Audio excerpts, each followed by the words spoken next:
Oke, iya, kita mulai untuk perkuliahan kita hari ini ya. Jadi di week kedua ini kita akan membahas mengenai array ya. Tapi sebelum kita masuk ke materi di week kedua, kita bahas dulu terkait dengan tugas yang Anda kerjakan minggu yang lalu ya. Oke, jadi kemarin tugasnya adalah Anda menghitung yang namanya kompleksitas gitu ya, kompleksitas dari sebuah code gitu ya. Nah, ini kita bahas seperti apa ya untuk kompleksitasnya. Jadi kemarin ada sebuah code seperti ini ya. Terus Anda hitung asymptotic analisisnya menggunakan notasi big O gitu ya. Kita langsung saja masuk ke pembahasannya ya. Jadi karena kita untuk line yang pertama ini adalah looping. Kita mulai dari 0 sampai dengan n-1. Berarti waktu eksekusinya adalah n time. Setelah itu ini ada sebuah line juga ya yang menandakan sebuah variabel postmin sama dengan i.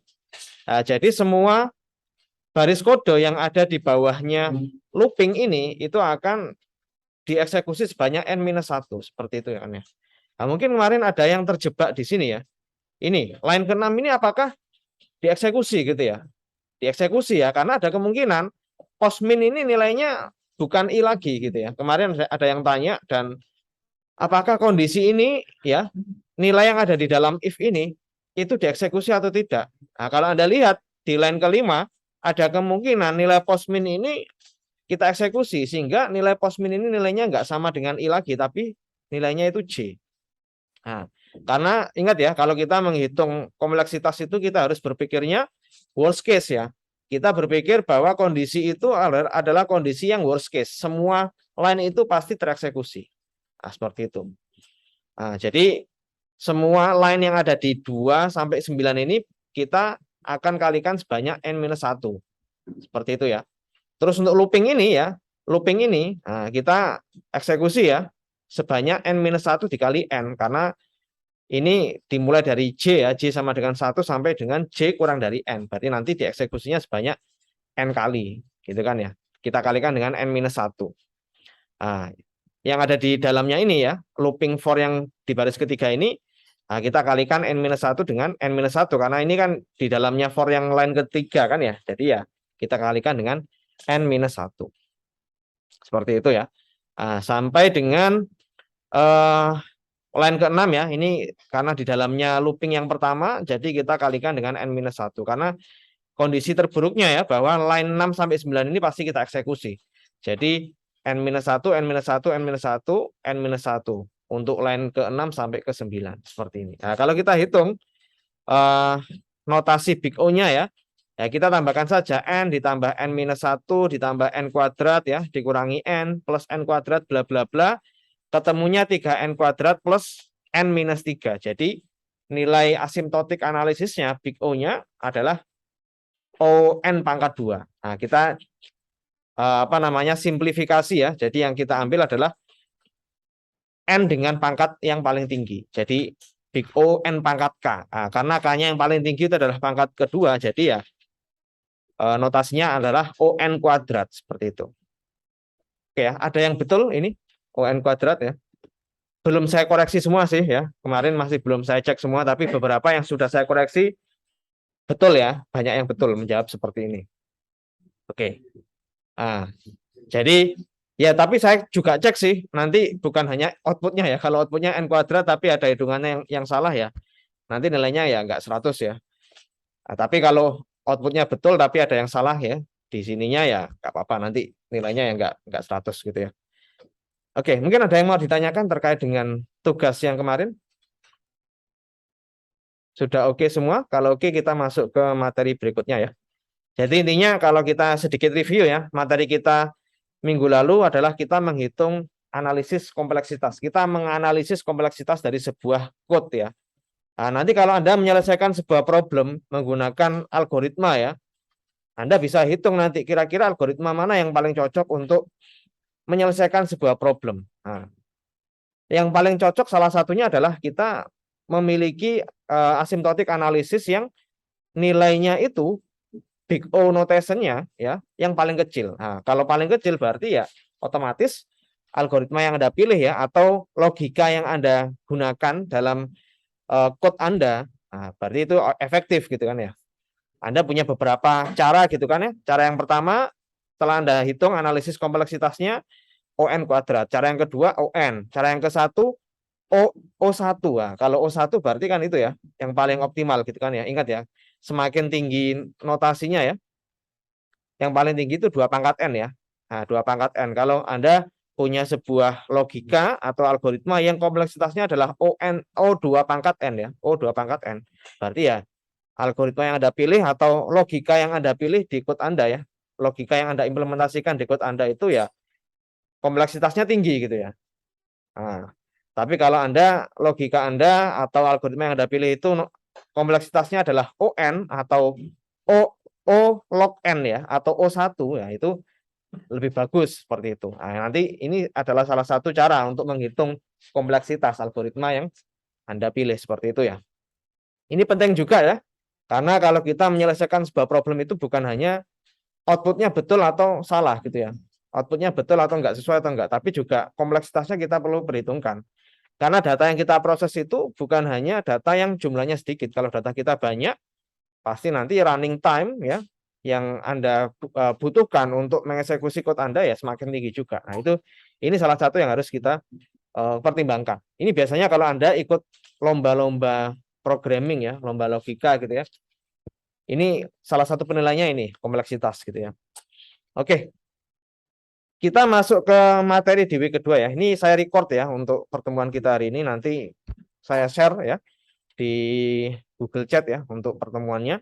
Nanti biar Anda bisa replay lagi kalau ada informasi yang missing. Jadi sebetulnya materi kita hari ini adalah materi yang mudah gitu ya. Mengenai array ya. Bermacam-macam variabel yang bisa kita gunakan untuk menyimpan lebih dari satu item di dalamnya. Salah satunya kan ada array list ya, ada list ya. Itu adalah variabel-variabel yang kita gunakan untuk menampung sebuah nilai yang itemnya itu lebih dari satu seperti itu. Nah, mungkin ini Anda sudah pelajari juga di mata kuliah OOP atau itu ya Algorithmic and Programming karena ini adalah salah satu materi dasar juga di programming ya. Nah, kita coba analisis ya di struktur datanya. Karena array list sama list itu punya karakteristik yang berbeda. Nah, karena mata kuliah kita adalah data structure ya. Yang akan kita olah itu adalah sebuah data ya. Kita harus belajar juga ya struktur dari array ini ya. Salah satu data yang kita miliki kan array ini gitu kan. Nah, kita coba lihat seperti apa ya perbedaan atau karakteristik ya dari berbagai macam variabel yang bisa kita gunakan untuk menyimpan lebih dari satu item di dalamnya. Yang akan kita bahas nanti ada tiga tipe ya, yaitu array list sama list. Setelah kita mengenali ketiga karakteristik ya variabel array ini, nanti kita akan belajar salah satu algoritma untuk searching ya. Nah, searching kita gunakan salah satu algoritma yang namanya binary search. Itu juga algoritma yang bisa kita gunakan untuk mempercepat pencarian data di dalam sebuah array. Dibandingkan kalau kita menggunakan sekuensial ya, looping, kita cek satu-satu item yang ada di dalam array kita gitu kan ya. Setelah itu nanti kalau ketemu item yang kita cari, kita baru return value seperti yang cara kita kemarin gitu kan ya. Kalau seperti itu kompleksitasnya otomatis ya ON gitu kan ya. ON. Nah, ini nanti kita coba belajar salah satu algoritma yang bisa mempercepat proses searching daripada kita looping dari indeks ke 0 sampai indeks ke n. Ini kita bisa gunakan yang namanya binary search gitu ya. Oke, kita nanti lihat analisis kompleksitasnya seperti apa. Oke, kita bicara dari variabelnya dulu yaitu array. Jadi array itu adalah salah satu data yang paling banyak digunakan dan juga simple ya. Nah, simple data struktur data yang simple di sebuah program komputer ya. Ya, seperti yang Anda tahu ya, seperti yang nanti saya jelaskan juga, kita bisa gunakan array itu untuk menyimpan lebih dari satu item di dalamnya. Oke, properti dari array itu apa saja ya? Ini konten dari sebuah array itu adalah disimpan di sebuah memori yang berurutan. Jadi kalau Anda dulu pernah belajar mata kuliah Computer Organization and Architecture ya, COA, COA gitu ya. Anda kan belajar bagaimana cara menyimpan sebuah variabel ke dalam blok memori di komputer. Seperti itu kan ya. Tapi nanti kita nggak bahas lebih detail terkait itu ya, karena itu sudah Anda pelajari di mata kuliah COA. Nah, tapi yang perlu Anda ketahui di sini, kalau kita mendeklarasikan sebuah variabel array di komputer, itu dia akan disimpan di blok memori yang berurutan, seperti itu ya. Nah, tiap memori kan punya address ya. Nah, misalnya kita bikin sebuah variabel array, ya otomatis karena array itu di dalamnya lebih dari satu item, kita akan istilahnya itu komputer akan menyediakan memori, blok memori yang digunakan untuk menyimpan tiap item di dalam array tersebut. Oke ya. Nah, ini array. Kita bicara array dulu. Array itu adalah sebuah variabel atau elemen yang mana isinya itu adalah item yang tipenya sama ya. Tipe datanya sama. Misalnya Anda punya array integer, berarti otomatis array tersebut menyimpan bilangan integer saja. Atau array yang nilainya string, itemnya string, berarti di dalamnya hanya menyimpan tipe data yang berbentuk string. Atau array of float ya, atau double, isinya ya hanya item yang tipenya double atau float seperti itu. Nah, beda dengan array list ya. Nanti kita belajar array list. Kalau array list kita bisa gunakan untuk menyimpan item yang tipe datanya berbeda. Nah, tapi kita bicara array dulu. Nah, array ini kita bisa langsung akses secara langsung ya. Jadi kalau kita ingin mengakses array indeks ke i ya, array indeks ke 3, ke 4, ke 5, nah dia langsung bisa secara langsung diakses. Sehingga kalau untuk mengakses sebuah array itu, analisis kompleksitasnya adalah O1. Gitu kan ya. Karena kenapa O1? Kalau kita ingin mengakses kan kita harus deklarasikan dulu array-nya, kita gitu ya, meng-create sebuah array. Array itu kita isi ya, array itu kita isi dengan item-item tertentu. Terus kalau kita mau mengakses ya, yang penting kita tahu indeks berapa yang mau kita akses. Jadi kalau kita mengakses ya sama saja kalau kita mau mengakses sebuah variabel gitu kan ya. Jadi analisis kompleksitasnya ya, nah itu adalah O1. Nah, ini adalah beberapa operasi yang umum digunakan di dalam array. Yang pertama, Anda harus mengalokasikan array terlebih dahulu kan ya. Jadi kalau Anda ingin meng-create array, Anda harus tentukan berapa banyak item yang ada di dalam array tersebut. Karena array ini statis ya. Kalau kita ingin mendeklarasikan sebuah array, kita harus tentukan array ini maksimal bisa menyimpan item berapa banyak. Contohnya di sini ya, kita mengalokasikan array dengan tipe integer dengan nama variabelnya itu marks ya. Nah, marks sama dengan new int 100. Berarti Anda punya variabel marks itu yang di dalamnya itu bisa Anda berikan, bisa Anda isi dengan tipe data integer sebanyak 100. Mulai dari indeks ke 0 sampai indeks ke 99. Nah, kalau Anda ingin ini juga termasuk alokasi ya. Anda mendefinisikan marks indeks ke i ya. Misalnya indeks ke i ini kita tentukan indeks ke 0 misalnya. Itu sama dengan 75. Berarti Anda alokasikan bahwa item di indeks ke i itu nilainya adalah 75. Ini kita store ya value-nya. Kalau untuk akses seperti ini ya. Misalnya Anda bikin variabel tiamark sama dengan max indeks ke-5, berarti ya nanti tiamark ini nilainya adalah indeks ke marks indeks ke-5 ini. Nah, alokasi sama akses ya. Ini adalah alokasi, ini alokasi juga, ini alokasi, ini untuk mengakses.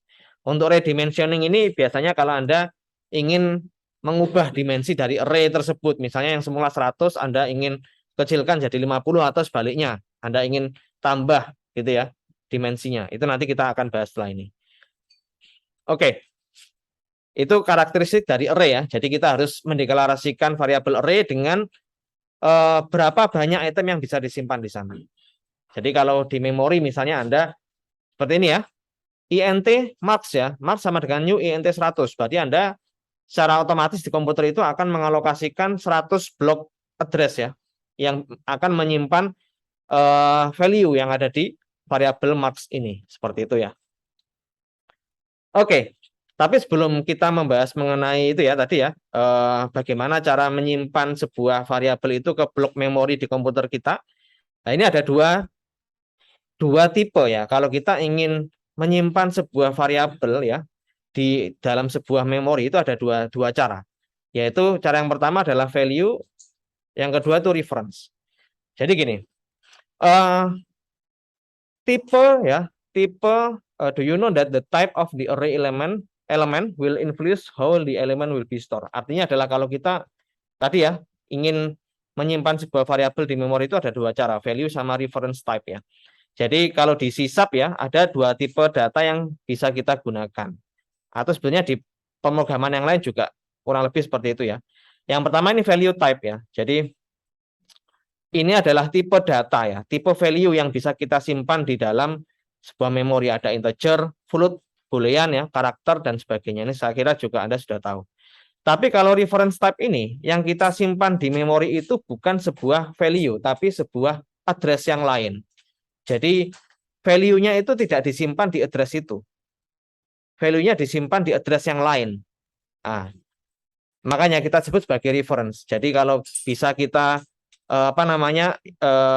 analogikan, misalnya Anda pernah membaca sebuah artikel gitu ya. Artikel itu ada misalnya Indonesia di tahun 2020, misalnya Anda membaca artikel berita gitu ya. Indonesia di tahun 2020 mengalami darurat COVID-19. Nah, gitu kan ya. Terus setelah itu ada kata-kata misalnya dikutip dari Badan Pusat Statistik gitu ya.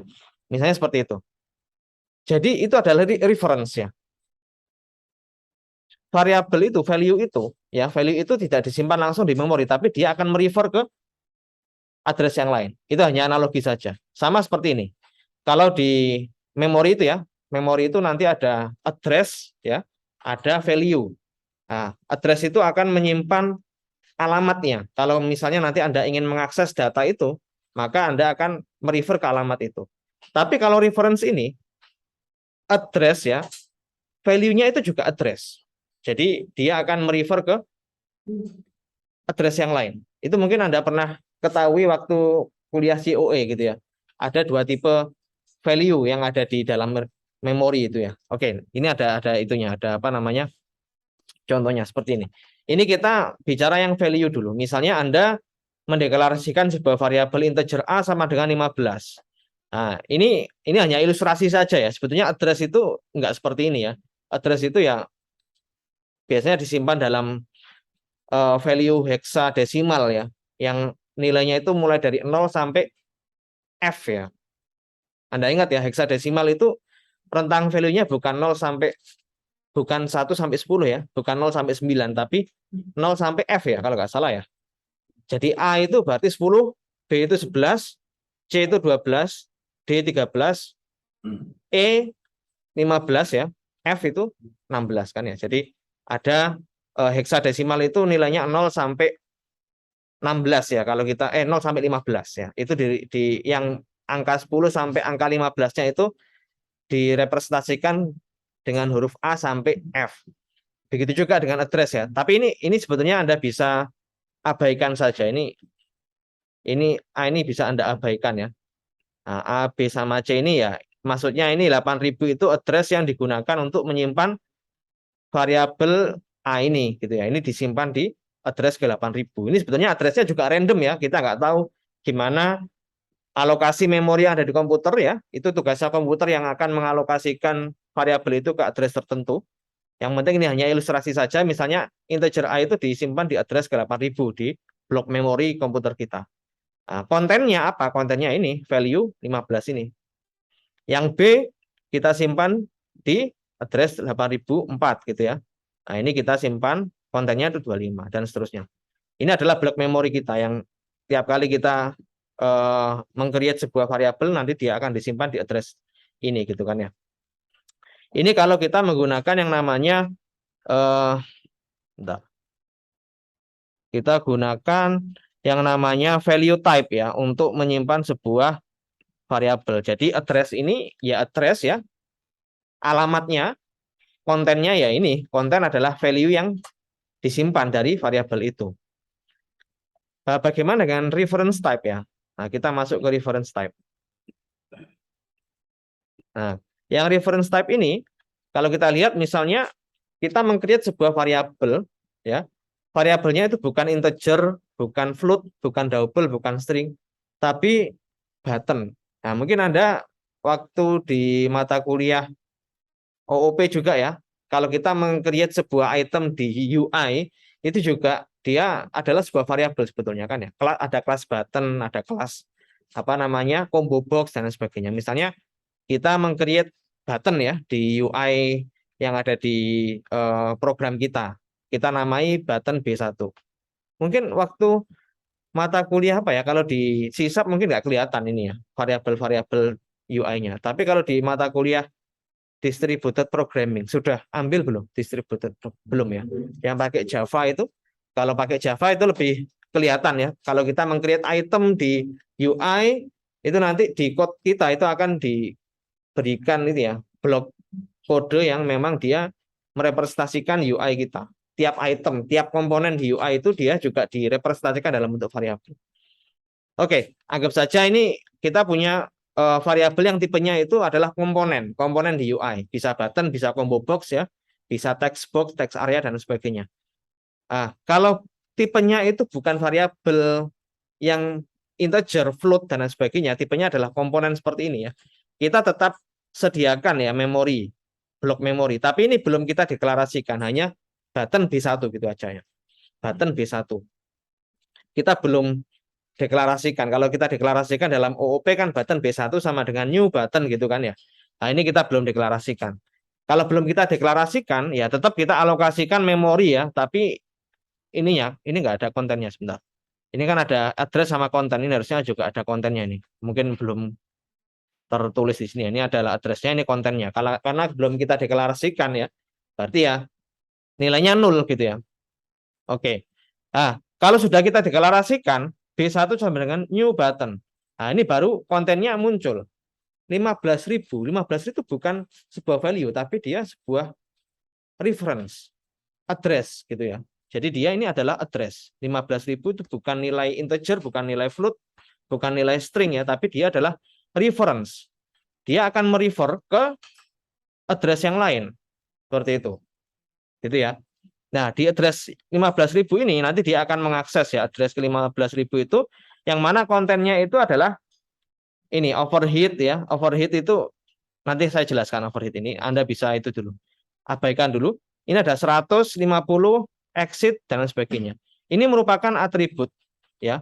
Ini adalah atribut yang disimpan gitu ya. Atribut yang disimpan atau atribut yang merepresentasikan komponen button B1.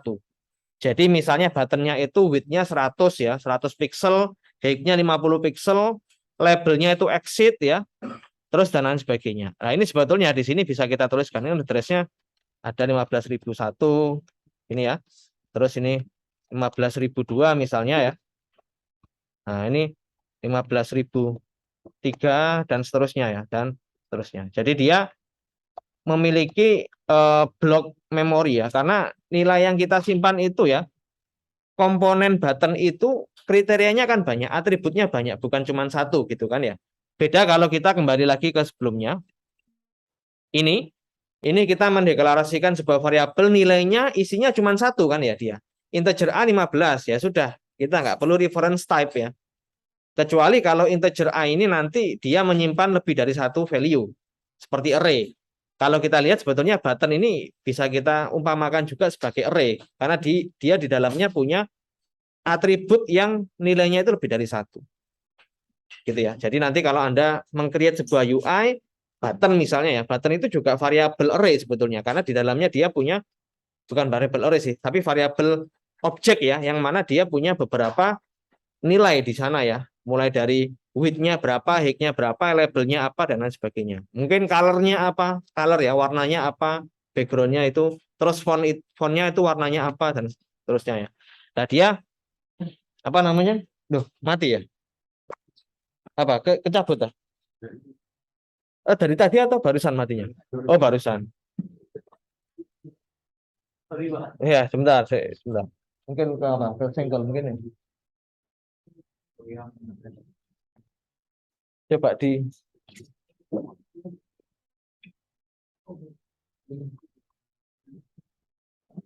mungkin ini saya coba.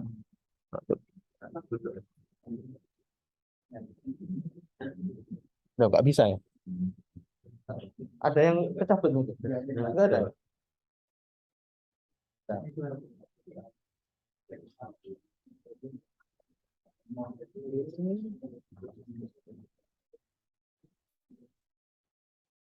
Oh, ini kurang. Nah, nah. Wih, bisa.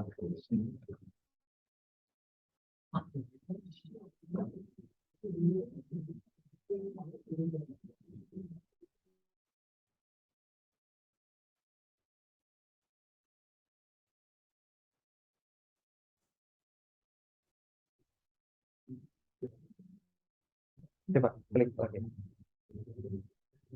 Nah, oke. Yuk, ini kecabut kayaknya. Oke ya, jadi gitu. Sampai mana tadi? Oke ya, button. Button itu sebuah variabel yang mana variabel itu di dalamnya punya atribut ya. Sehingga kita butuh yang namanya reference.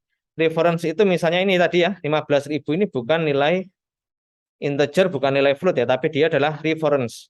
Nah, ini 15.000 ini dia akan merefer ke memori yang di address ke 15.000. Nah, 15.000 ini karena dia merupakan address ya, yang disimpan itu bukan langsung value-nya, tapi overhead. Overhead ini overhead ya. Overhead itu berarti dia seperti itu. Dia dimulai dari address ke 15.000 sampai address ke sekian ya. Ada overhead sama ada satunya lagi sebentar. Satunya itu ya overhead ya. Overheadnya ada dua. Jadi gini, 15.000 ini merupakan address batas atas gitu ya. Ada overhead batas atas sama batas bawahnya nanti. Nah, nanti ada contohnya. Nah, jadi istilahnya kalau 15.000 ini dia menandakan overhead. Address di mana dimulainya address yang menyimpan konten yang merepresentasikan button B1 ini. Seperti itu ya. Jadi gitu ya. Dia akan merefer ke address yang lain. Ini kalau kita gambarkan bisa jadi seperti ini. Ini ya. Ini dia akan merefer ya ke sini ya. Set gini ya. Nge-refer ke address yang lain gitu ya. Nah, tapi dia dimulai dengan overhead ini ya. Jadi dia ada konten yang nilainya itu overhead yang menandakan address ini adalah dimulainya ya. Address dimulainya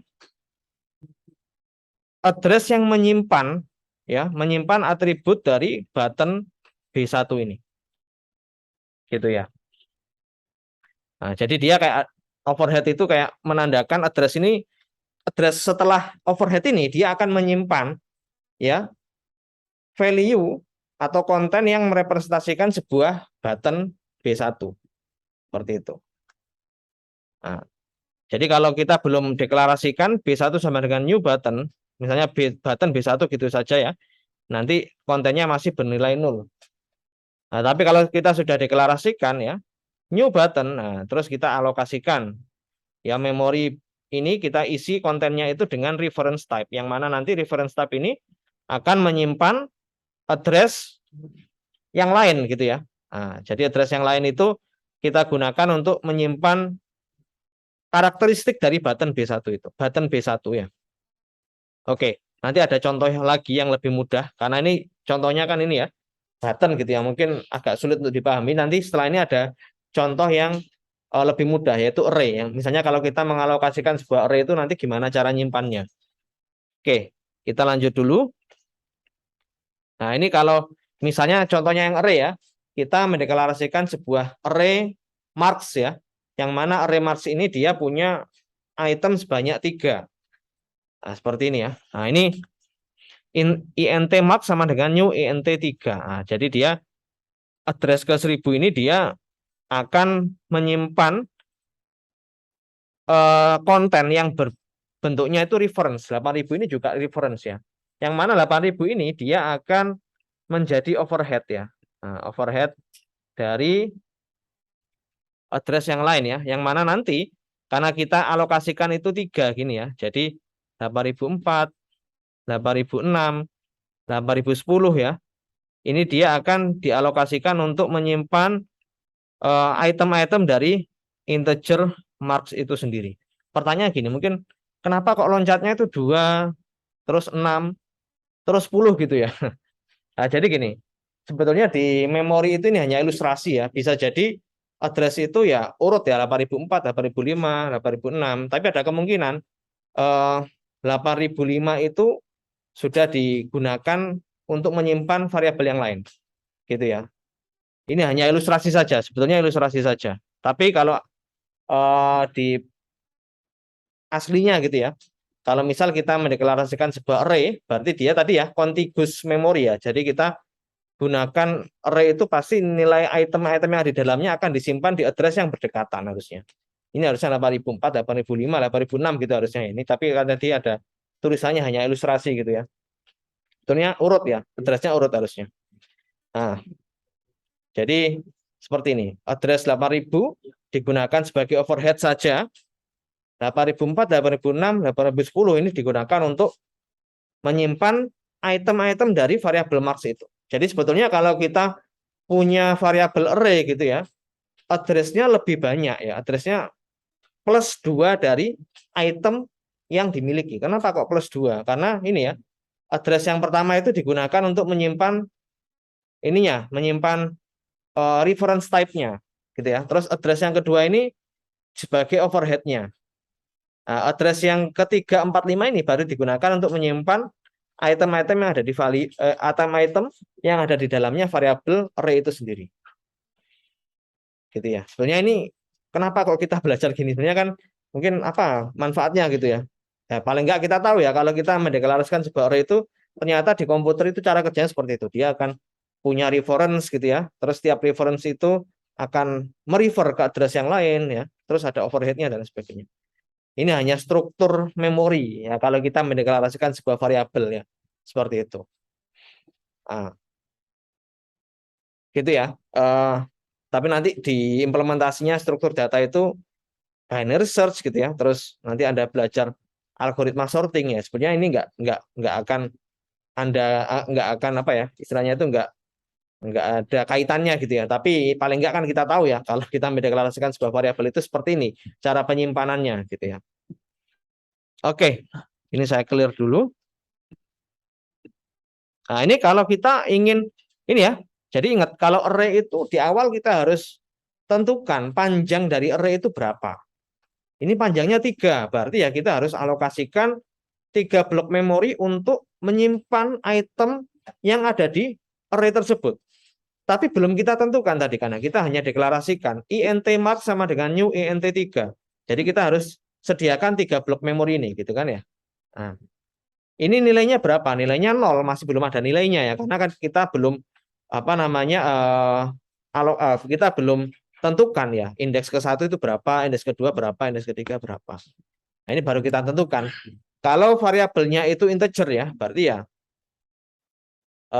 kalau di awal itu nilainya 0 dia bakalan nilainya 0. Tapi misalnya di line berikutnya kita tentukan marks indeks ke-1 itu sama dengan 70. Berarti indeks yang kedua itu kita berikan nilai 70. Yang semula 0 kita ganti dengan 70 seperti itu. Nah, jadi kalau array seperti itu ya, kurang lebih seperti itu. Mungkin ada pertanyaan dulu sebelum saya lanjut ke berikutnya. Ini nanti di exercise-nya nggak ada soal kayak gini kok. Ini hanya itu saja apa ya? Pengetahuan saja kalau kita ingin bikin variabel gitu ya. Anda ngetikkan variabel gitu aja di code Anda terus Anda eksekusi ya nanti yang terjadi di balik layar gitu ya, yang terjadi di dalam komputer alokasi memorinya seperti ini. Tapi nanti di exercise-nya nggak ada. Oke ya. Nah, oke, kita lanjut ke berikutnya. Ini kita sudah membahas array. Kalau ada pertanyaan silakan langsung saja ya. Nah, ini ya. Kalau contoh yang lain ya, misalnya kita punya array of komponen ya. Jadi button tadi yang semula tadi adalah sudah dalam bentuk komponen ya. Tapi kalau misalnya kita meng-create array of button ya. Button sendiri dia punya banyak item di dalamnya kan ya. Nah, ini array-nya dalam tipe komponen button. Button my button sama dengan new button 3. Berarti kita mengalokasikan memori ya, kita memiliki button sebanyak 3 yang bisa kita simpan di dalam variabel my_button. Terus my_button 1 kita deklarasikan, my_button 2 kita deklarasikan ya. Nah, terus kita tentukan for color-nya ya. Dari button 2 itu misalnya merah gitu ya, terus teksnya itu submit. Nah, yang terjadi apa? Jadi gini, kita bikin my_button dulu kan ya. My_button ini kita akan alokasikan memori di address 1004 yang isinya itu adalah reference type yang akan merefer ke address 8022. Gitu ya. Oke. 8022 ya. Di sini. Nah, 8022 di sini. Jadi dia jadi overhead. Ini ada pertanyaan dari saya. Kenapa 8026 ini nilainya 0 di sini? Ada yang bisa menjawab? Ya? Oke, ya. Karena my_button index ke 0 belum kita create apa namanya belum kita deklarasikan, belum kita ini instansiasikan kan ya. Kalau di ingat ya di OOP itu kalau kita ingin meng-create objek kan kita harus instansiasikan ya. Nah, ini belum kita create new buttonnya belum kita create index ke 0, berarti dia nilainya masih 0. Yang sudah kita create ya itu adalah button index kedua, my_button index kedua dan my_button index ke-1 yang mana ini ya, ini adalah alokasi memori untuk my_button index ke-1 dan ini my_button index kedua. Yang my_button index ke-0 belum kita instansiasikan ya, belum kita create objeknya, hanya kita deklarasikan saja. Nah, karena button ini tadi adalah sebuah komponen ya, di dalamnya juga dia memiliki atribut ya, yang mana ini address ke 20.000 dia akan merepresentasikan kontennya itu adalah for color-nya gitu ya. Terus ini 20.001 misalnya teksnya apa ya, dan seterusnya. Karena kita belum deklarasikan juga ya, kita belum tentukan for color sama teksnya, berarti ini nilainya masih 0 gitu ya. Tapi untuk yang indeks kedua kita sudah tentukan for color-nya sama teksnya. Nah, jadi di sini for color-nya itu red, teksnya submit seperti itu ya. Oke ya. Jadi ini kita membuat array dari sebuah button. Yang semula ini kan tadi array dari variabel integer gitu ya. Kalau ini array of button, array of komponen gitu ya, atau array of object gitu ya. Nah, jadi dia refer-nya itu 2 kali gitu ya. Refer yang pertama merefer ini ya, refer yang pertama itu dia untuk variabel my_button-nya karena my_button ini adalah variabelnya itu array ya. Jadi ya kita merefer ke address yang lain yang dia akan menyimpan sebuah konten my_button mulai indeks ke-0, indeks ke-1, indeks ke-2 gitu ya. Karena kita hanya punya 3 tadi ya. Jadi ini adalah indeks ke-0 ya. Ini my_button indeks ke-0 belum kita instansiasikan. Ini my_button indeks ke-1 sudah kita instansiasikan, berarti ada kontennya ya. Kontennya berupa address reference type ya. Oke, jadi seperti itu ya. Oke, nanti misal masih kurang jelas bisa kita diskusikan ya. Atau nanti bisa diputar lagi video rekamannya kalau masih belum jelas. Kalau ada yang mau ditanyakan silakan. Nanti ini nggak muncul kok di soal exercise sama apa ya soal nggak tahu soal quiz nanti mungkin muncul tapi nggak banyak sih. Oke ya, kalau nggak ada pertanyaan kita masuk ke array list. Array list ini adalah berbeda ya dengan array. Kalau array list ini kita nggak perlu deklarasikan panjangnya berapa, ya kan ya. Jadi dia dinamis ya. Kalau kita add item di dalamnya ya dia nanti pasti dimensinya akan bertambah 1. Kita tambahkan item lagi di dalamnya nanti berarti apa namanya panjangnya akan tambah 1 lagi. Jadi array list ini lebih fleksibel gitu ya. Kalau kita di awal nggak tahu nanti item atau variabel array ini mau menyimpan berapa item sih di dalamnya. Kita belum tahu di awal. Ya sudah kita menggunakan array list saja. Dan juga array list ini kelebihannya adalah kalau kita ingin punya item yang tipenya berbeda. Jadi array list itu menyimpan value-value yang tipenya itu beda-beda. Bisa integer, di dalamnya bisa integer, string gitu ya, bisa float, double, dan seterusnya. Kalau di array, tadi ya sebelumnya array, dia hanya menyimpan tipe data yang sama gitu ya. Nah, ini nanti kita lihat bedanya array sama array list. Mungkin pertanyaan saya waktu Anda di mata kuliah OOP atau di mata kuliah Alpro ya, Algorithmic and Programming itu Anda lebih banyak menggunakan array atau array list. Di awal berarti dideklarasikan panjangnya berapa gitu ya. Ya, gitu ya. Atau array list. Kalau array list itu untuk menambahkan item di dalamnya pakai metode add gitu ya. Misalnya array list X sama dengan new array list. Berarti X.add mau kita tambahkan item di dalamnya. Kalau array saja, nggak usah pakai add ya. Langsung misalnya Anda deklarasikan ya, kayak tadi. int max sama dengan new integer ya. Yang mana panjangnya 100. Berarti ya max indeks ke 0 itu saya isi dengan apa gitu. Nah, oke, nanti kita lihat ya. Mungkin Anda pernah menggunakan dua-duanya gitu ya. Tapi mungkin belum tahu ini bedanya apa sih. Kapan saya menggunakan array list atau list ya. Jadi gini. Nah, ini kenapa kita menggunakan array list? Karena di array itu ada beberapa limitasi. Contohnya di array itu, array ya, bukan array list ya. Array itu hanya bisa menyimpan item yang tipenya itu homogeneus. Homogeneus artinya hanya memiliki tipe data yang sama ya kan. Nah, jadi itu kalau kita menggunakan array di dalamnya isinya adalah item yang nilainya sama, integer saja, float saja, string saja dan seterusnya. Nah, kalau kita menggunakan array, programmer harus menspesifikasikan berapa jumlah elemen atau item yang ada di dalam array tersebut. Nah, ketika array itu mau kita redimensioning, kita mau ubah dimensinya, nah, maka programmernya harus menambahkan code tambahan untuk setidaknya itu untuk meredimensioning ya, mereshape ya, mendimensi ulangkan lagi panjangnya itu berapa. Nah, dan dimensioningnya itu tidak otomatis, harus membutuhkan code tambahan. Nah, bagaimana dengan array list ya? Kalau array list itu kita bisa menstore, menambahkan elemen ya, yang tipenya itu berbeda-beda. Nah, jadi bisa integer, bisa float, bisa button ya, bisa tipe data apapun.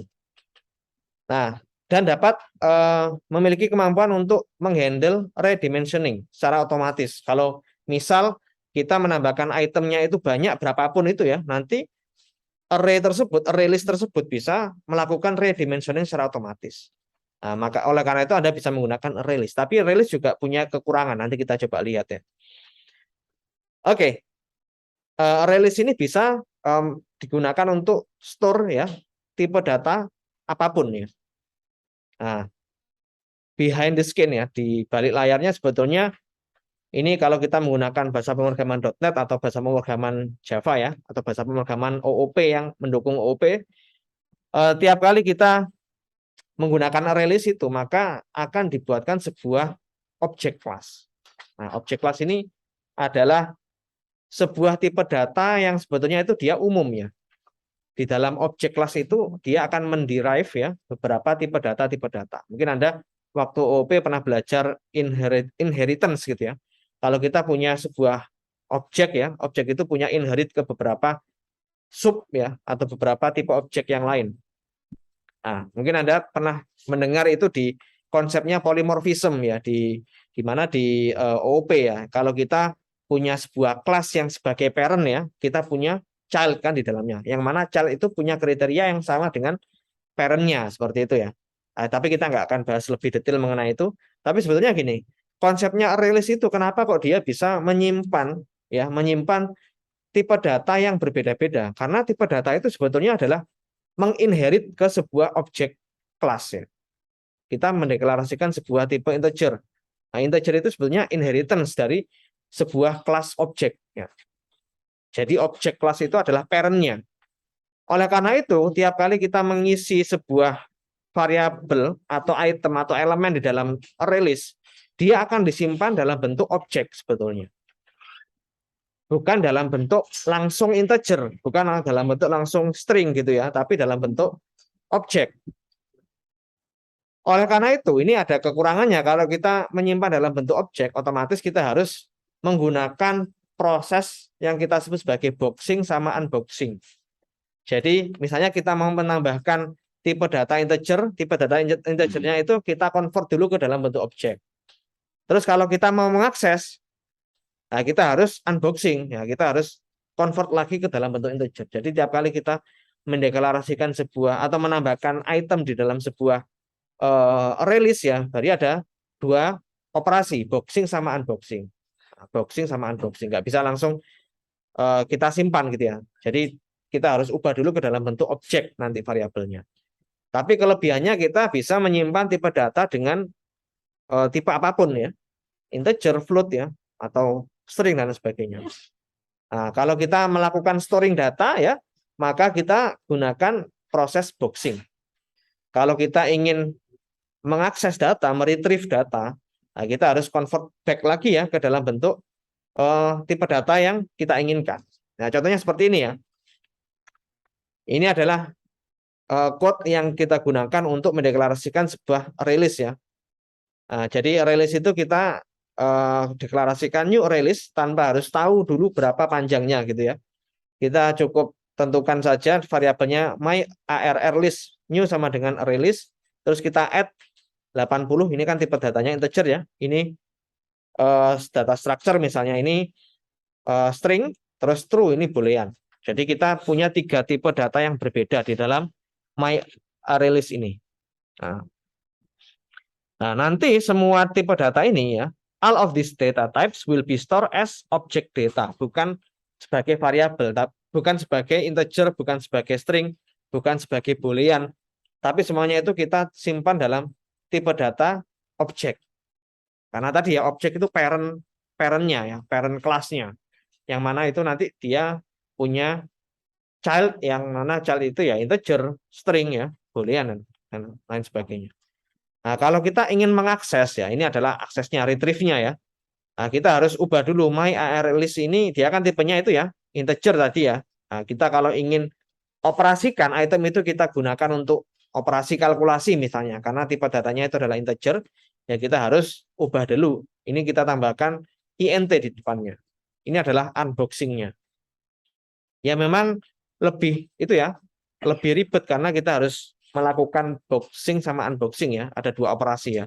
Kalau kita lihat ya, berarti kalau kita bedakan dengan array biasa, asymptotic analisisnya ya, kompleksitasnya dia kalau di array biasa itu O1 ya, kalau di sini O2 karena tadi ada 2 operasi yang kita lakukan, boxing sama unboxing. Oke, jadi ini yang kedua misalnya variabel myArrayList indeks ke-1 tadi dia menyimpan bentuknya string, ya kita harus ubah dulu, unboxing dulu dengan menambahkan string di sini. Boolean juga seperti itu. Oke, begitu juga kita bisa gunakan juga ya. Ini ya untuk akses data itu ya seperti ini ya. Kalau ingin bukan akses sih, untuk ini ya store data kita juga bisa gunakan seperti ini ya, mengubah ya. Mengubah data yang sudah ada sebelumnya itu kita ubah dengan data yang lain misalnya. Nah, kita bisa gunakan square bracket seperti ini. Nah, tapi ada tapinya. Kalau misalnya array list ini dia sudah punya 3 item ya, berarti indeksnya kan 0 sampai 2. Kalau kita ingin mengubah indeks keempat ya, atau indeks ketiga kan belum ada di sini kan ya. Misalnya my array list 3 sama dengan 90 nggak bisa ya, karena tadi count-nya lebih besar daripada indeksnya, gitu ya. Karena indeksnya itu belum sampai 3 gitu ya, jadi kita nggak bisa ubah existing elemennya. Nanti pasti error. Kalau Anda nanti eksekusi di sysap gitu ya. Nah, tapi ini array list itu secara default waktu kita meng-create ya, meng-create variabel my arr list ya atau variabel array list ini dia secara otomatis akan dialokasikan address ya sebanyak 16 ya. Default size-nya itu adalah 16. Nanti kalau sudah 16 dia akan nambah lagi 16. Jadi bloknya itu 16. Sebetulnya bisa kita ubah ya. Size-nya ini enggak 16, misalnya 2 atau 4 ya, atau 8 ya. Biasanya sih kalau Anda lihat-lihat di Stack Overflow atau di mana di tutorial-tutorial gitu ya. Biasanya itu kelipatan 2 pangkat n ya. 2 4 6 2 4 8 16 32 64 18. Alasannya kenapa ya? nggak tahu ya. Biasanya gitu. Kalau kita ingin ubah-ubah apa namanya default size-nya, tapi sebenarnya kalau default size-nya 10 juga boleh sih. Jadi tiap kali Anda meng-create sebuah release itu dia akan dialokasikan 10 blok address gitu ya. Kalau 16 berarti 16. Nanti kalau sudah lebih dari itu, itemnya sudah lebih dari itu, dia akan dialokasikan lagi 16 dan seterusnya. Sebetulnya kenapa kita harus atur default size-nya ini? Sebenarnya kalau nggak diatur juga nggak apa-apa, default size-nya ya 16 ini. Tapi paling nggak, misalnya saya ingin hemat memori gitu ya. Ya, saya kecilkan aja default size-nya itu jadi 8 misalnya. Jadi kan tiap kali meng-create itu ya nggak 16, yang block size address-nya nggak 16 tapi 8. Nah, ini sebenarnya bisa kita atur ya. Default size-nya itu dengan menambahkan parameter ini, parameter default number-nya dari ini, dari release itu. Biasanya di sini ya. Kalau kita nggak tambahkan parameter default size-nya di sini ya, jadi dia alokasinya 16. Tapi ini kita bisa ubah. Ini tiap programming, tiap bahasa pemrograman punya cara yang beda-beda. Code-nya beda-beda, sintaknya. Ada yang atributnya default size gitu ya, default underscore size sama dengan 16 gitu ya, atau 8, itu bisa ditambahkan di sini. Ya memang nggak kelihatan ya, kalau Anda bikin program terus Anda eksekusi jalan-jalan aja sih nggak kelihatan ya bedanya ya sebetulnya. Kelihatannya nanti kalau memang datanya itu banyak gitu ya. Oke. Nah, ini ya. Ini tadi ya, ini ada problem di release ya.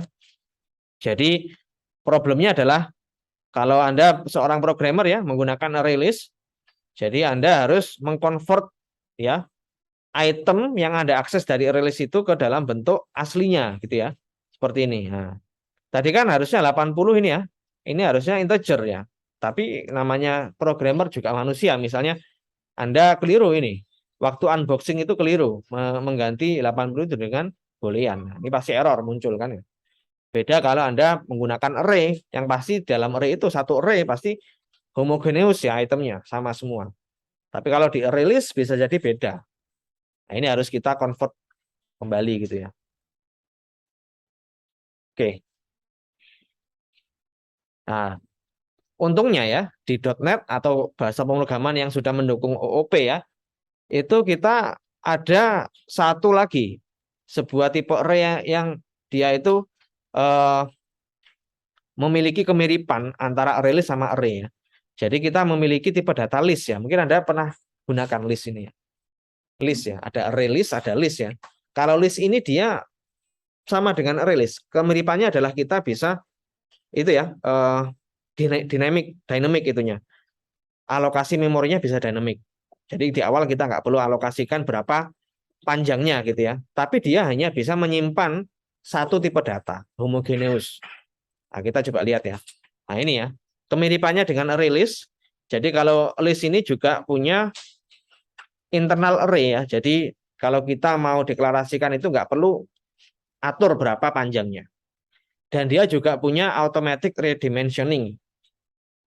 Sama kayak array list ya. Kalau misal panjangnya nggak cukup ya nanti bisa otomatis redimensioning ya. Akan dialokasikan blok memori sebanyak tadi ya. Default size-nya 16.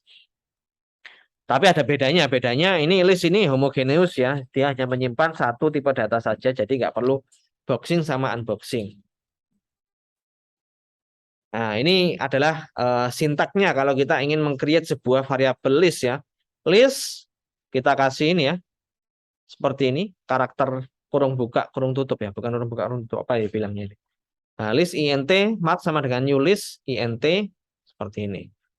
Nah, kalau kita mau tambahkan 70 ya, terus 80 ya. Kita nggak perlu tadi ya, tentukan dimensinya berapa. Oke. Nah, terus beberapa atribut yang ada di dalam list ini misalnya ini ya, count propertinya ya. Marks.count, jadi dia akan memanjang akan mendapatkan berapa jumlah item yang ada di dalam variabel marks ya. Capacity, marks.capacity. Capacity ini apa ya sebentar? Kok ini 4 ya? Capacity. Ini saya nggak tahu ini. Marks capacity ini kok bisa jadi 4 ya? Nanti kita coba cari ya. Capacity, property capacity ini dia merepresentasikan apa ya? Mungkin ini tadi ya, itu ya blok memorinya tadi ya, karena punya overhead sama itu overhead sama reference ya. Jadi kan 2 plus 2 kan gitu. Oke, nanti saya coba cari lagi nih capacity. Oke. Nah, kalau kita ingin mengganti konten dari list itu ya seperti array ya, kita bisa gunakan code seperti ini ya. Oke, ini bisa digunakan sama seperti array. Nah, kita bisa melihat performance dari list itu jika dibandingkan array list itu gimana ya. Kira-kira mana yang lebih bagus? Kalau menurut Anda lebih baik menggunakan list atau array list atau tergantung situasi? Menurut Anda kapan menggunakan list dan kapan menggunakan array list ya? Atau kapan menggunakan array? Kalau ada pendapat silakan. Kalau itu kita udah tahu berapa jumlah data yang akan kita simpan. Sudah Mm-mm. pasti. Udah pasti kalau array ya, panjangnya sudah tahu di awal gitu kan ya. Kalau list sama array list belum tahu. Tapi sebenarnya kalau kita bandingkan list dengan array ya, bukan dengan array list, kira-kira lebih menurut Anda ya, lebih lebih enak mana? Lebih dynamic mana gitu ya? Pakai list ya dibanding array ya. Tapi kalau dari sisi sintak Anda mungkin lebih terbiasa menggunakan array gitu kan ya. Tapi sebetulnya ini ya, apa namanya? Fungsinya kan sama ya gitu ya. Kalau array list kita masih belum tahu ini kira-kira kalau kita membutuhkan suatu ketika kita membutuhkan sebuah list yang mana di dalamnya itu bisa menyimpan tipe data yang berbeda-beda. Itu sering terjadi ya.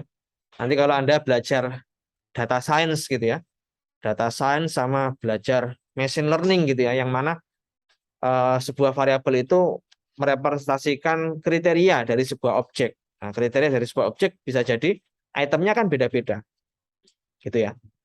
Nah, itu nanti kita menggunakan array list. Oke, ini kita setelah ini masuk ke binary search ya. Jadi seperti biasa, kalau di kuliah saya kasih waktu break ya, biar Anda nggak terlalu bosan gitu ya. Jadi kita break dulu mungkin ya, 10 menit ya. Nanti pukul 11 lebih 5 kita mulai lagi, kita masuk ke binary search. Silakan Anda kalau mau minum dulu, mau ke kamar mandi silakan. Gitu ya.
kita lanjutkan ke binary search ya. Jadi ini salah satu algoritma yang bisa kita gunakan untuk searching sebuah item di dalam array ya. Oke.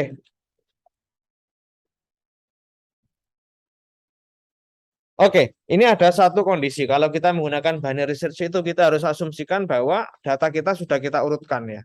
Nanti setelah searching itu ada algoritma untuk sorting juga. Tapi harusnya kalau logikanya kalau kita menggunakan binary search, berarti otomatis datanya sudah harus terurut terlebih dahulu.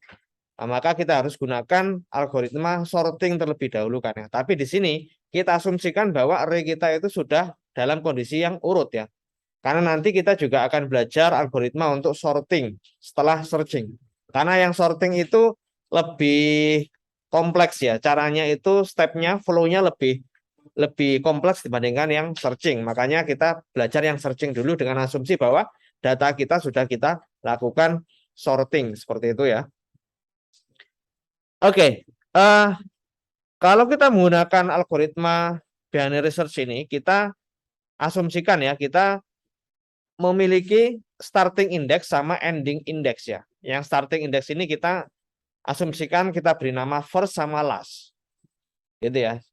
Jadi ada indeks yang pertama dan ada indeks yang terakhir. Nah, ada juga kita sebut sebagai key. Key ini adalah item yang ingin kita cari dalam sebuah array. Jadi ada first, ada last, sama ada key.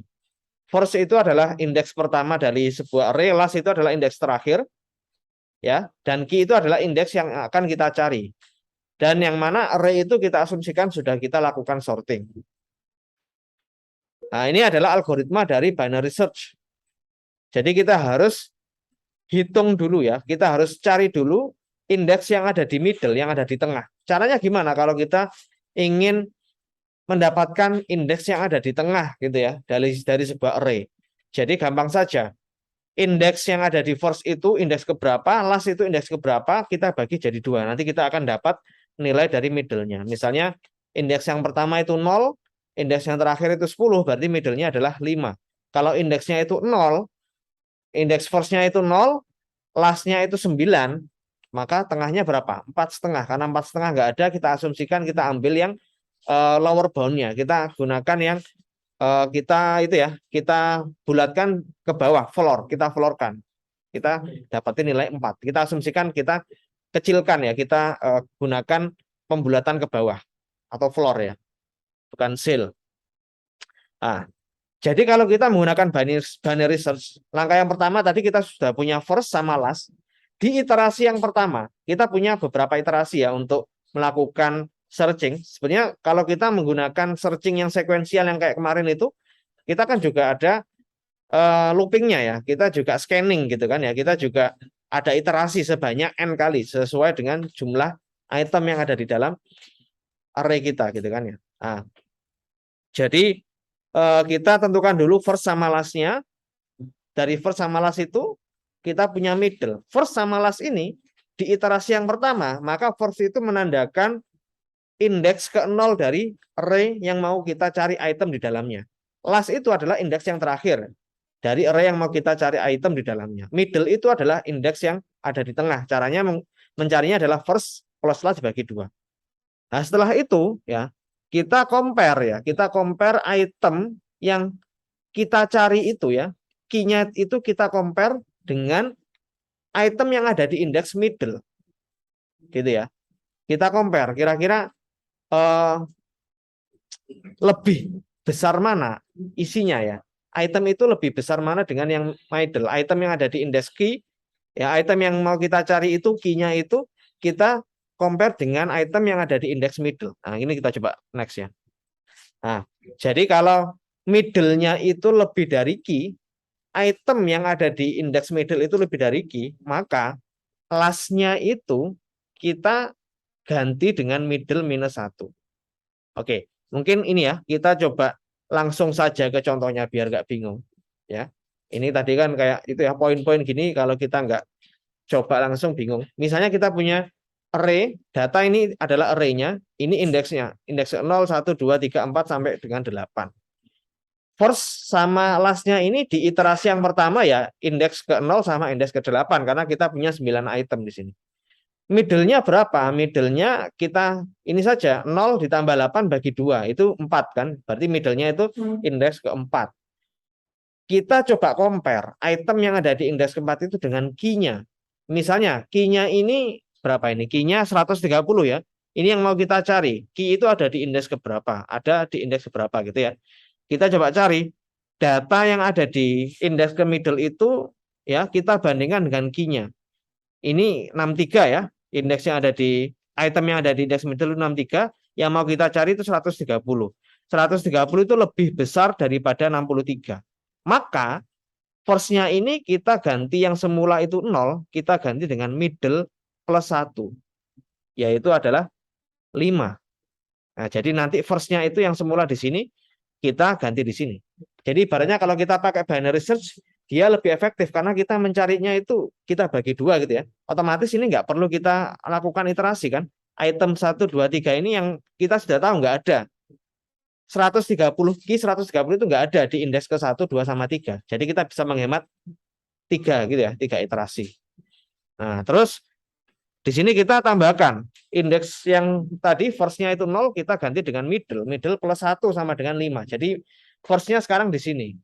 Middle-nya berapa? Middle-nya tadi ya, indeks iterasi yang kedua itu sekarang middle-nya kita hitung 5 ditambah 8 bagi 2. 5 tambah 8 bagi 2 itu 6 ya. 6,5. 6,5 ya. Jadi kita floor-kan tadi ya, jadi ketemunya 6. Nah, 6. Indeks ke-6 ini berapa? 100. Kita bandingkan dengan 130. Ternyata 130 masih lebih besar daripada 6. Nah, jadi middle-nya ini kita tambah 1 lagi. Kalau lebih kecil gimana? Kalau lebih kecil ya, kalau lebih key ini lebih kecil atau middle-nya lebih besar, ini middle-nya kita kurangi dengan 1. Kalau lebih besar key-nya, kita middle-nya kita tambah 1 gitu ya. Kalau yang key-nya itu lebih kecil dari middle atau middle-nya lebih besar dari key, yang kita ubah itu last-nya. Ya, last-nya itu kita ubah dengan middle dikurangi 1. Jadi middle min 1 atau middle plus 1 gitu aja sebetulnya. Kalau lebih besar key-nya, maka force-nya kita ubah jadi middle plus 1. Kalau key-nya itu lebih kecil daripada middle-nya, last-nya kita ganti dengan middle kurangi 1. Logikanya sederhana saja. Oke. Terus iterasi ketiga, sekarang force-nya itu ada di 7, indeks ke-7 ya. Nah, sebetulnya indeks ke-7 ini ya, sudah 130 ini ya. Nah, kita coba hitung lagi. Middle sama last-nya 130 ya. Ini indeks ke-7 tambah 8, 15. 15 bagi 2, 7 ya.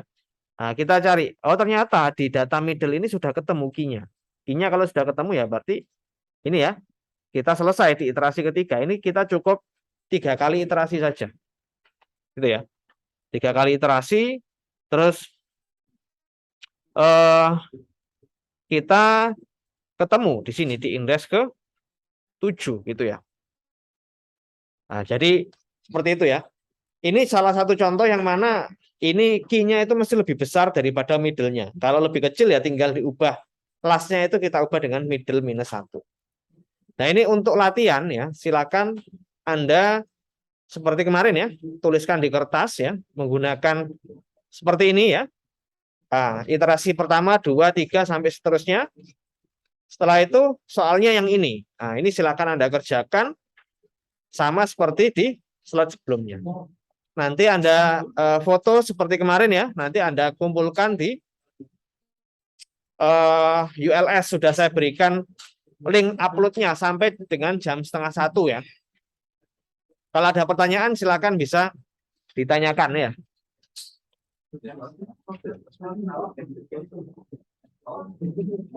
Oke, ini karena sudah selesai perkuliahannya, materinya saya stop share. Saya end meeting ya.